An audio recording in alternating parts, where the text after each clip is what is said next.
Welcome to my student support system.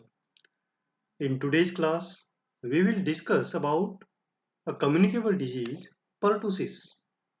This lecture is in English, and if you want to study in Hindi, just click on I button and you will get link of Hindi lecture, or you can directly visit to channel and search for the topic. What is pertussis? Pertussis is an acute bacterial infection of respiratory tract caused by Bordetella pertussis. It is also known as whooping cough due to the characteristic sound produced during coughing. Causative agent. The pertussis disease is caused by a bacteria known as Bordetella pertussis. It is a gram-negative bacteria. This bacteria survives only for very short period outside human body. How it spreads? The source of infection of pertussis is the patient of pertussis, and mode of transmission is droplet infection, direct contact, and the incubation period is normally 7 to 14 days. What are the clinical manifestations or sign and symptom of pertussis or whooping cough?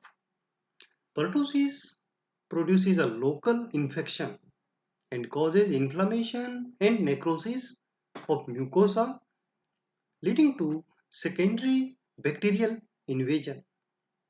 Based on sign and symptoms, pertussis have three stages: catarrhal stage, paroxysmal stage, and convalescent stage. So first we will uh, learn about catarrhal stage. This stage is characterized by common cold-like symptoms such as lacrimation, sneezing, coryza, anorexia, malaise, and mild cough.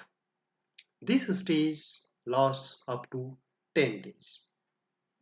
After this, second stage starts, that is known as paroxysmal stage.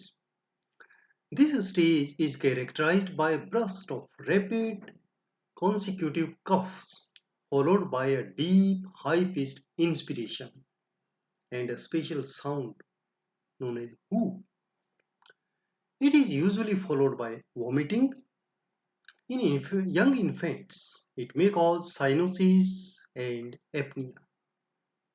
This stage lasts up to 2 to 4 weeks. Convalescent stage. This stage begins approximately 4 weeks after the onset of disease and lasts for 1 to 2 weeks. Slow recovery starts in this phase. Episodes of coughing become less frequent in this stage. If the proper treatment is not started, then it may go into complications.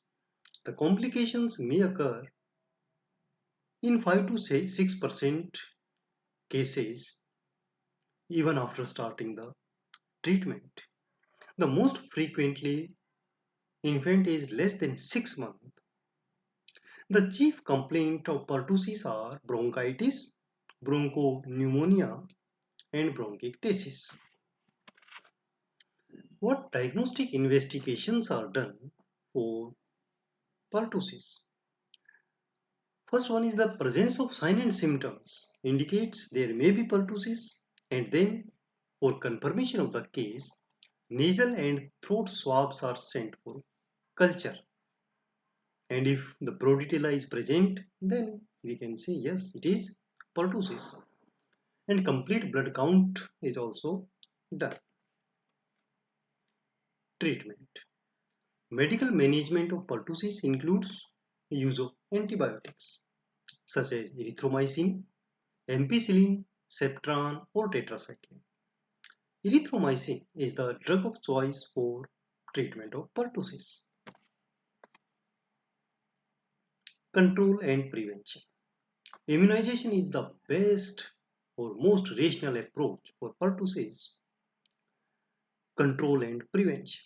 It is available in combination as a DPT or pentavalent vaccine.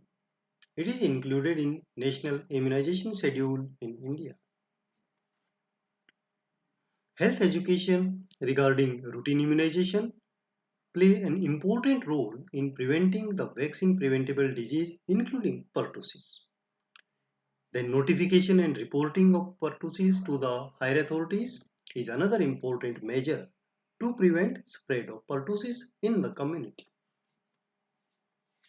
Isolation of the patient till the period of infectivity is also a good preventive measure. And during the epidemics, the protection of health worker through chemoprophylaxis is also considered. So in this way we can control and prevent the spread of pertussis. So watching such important videos, you can subscribe the channel, like Facebook page of My Student Support System, and making your notes, you can visit the blogger mynursingstudents.blogspot.com, follow me on Twitter, Instagram, and join Facebook group Nursing Notes. Thank you. Have a nice day.